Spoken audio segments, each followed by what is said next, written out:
மசால் தோசை சாப்பிடணும்னு கடைக்கெல்லாம் இனிமேல் போகாதீங்க. இன்ஸ்டன்டா வீட்லயே மசால் தோசை ஈஸியா செஞ்சிடலாங்க.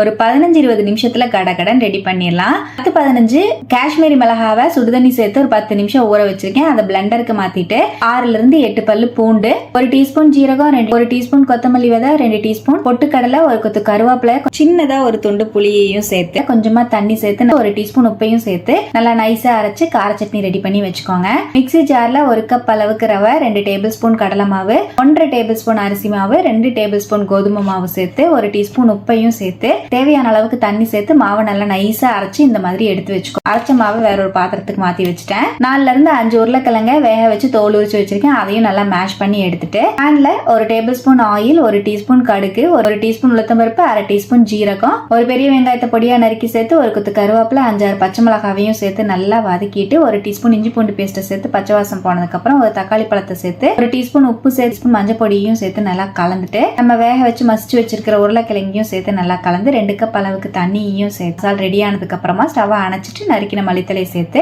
கலந்து விட்டு இறக்கி வச்சுக்கோங்க. மாவுல ஒரு 1/2 டீஸ்பூன் அளவுக்கு பேக்கிங் சோடா சேர்த்து நல்லா மிக்ஸ் பண்ணி விட்டுக்கோங்க. மாவு இந்த கன்சிஸ்டன்சில இருக்கணும். தோசை மாவு விடமே தண்ணியா ரெடி பண்ணிக்கோங்க. தோசைக்கல்லை நல்லா ஹீட் பண்ணிட்டு ஒரு கரண்டி மாவு சேர்த்து நல்லா ஸ்ப்ரெட் பண்ணி விட்டுட்டு 2 டீஸ்பூன் அளவுக்கு நம்ம ரெடி பண்ண ரெட் சட்னியை சேர்த்து ஃபுல்லா ஸ்ப்ரெட் பண்ணிட்டு 2 டீஸ்பூன் பட்டரையும் சேர்த்து நல்லா ஃபுல்லா ஸ்ப்ரெட் பண்ணி நம்ம ரெடி பண்ணி வச்சிருக்கிற உருளைக்கிழங்கு மசாலையும் மேல வச்சுட்டு நல்லா தோசை வெந்ததுக்கு அப்புறமா அப்படியே திருப்பி விட்டீங்கன்னா நல்லா மொறுமொறுன்னு டேஸ்டியான மசாலா தோசை சூப்பரா ரெடி. கடைக்கு போகாம வீட்லயே இன்ஸ்டன்டா ரெடி பண்ணிடலாம். கண்டிப்பா ட்ரை பண்ணி பாருங்க. ட்ரை பண்ணிட்டு எப்படி வந்து கமெண்ட்லயும் ஷேர் பண்ணுங்க.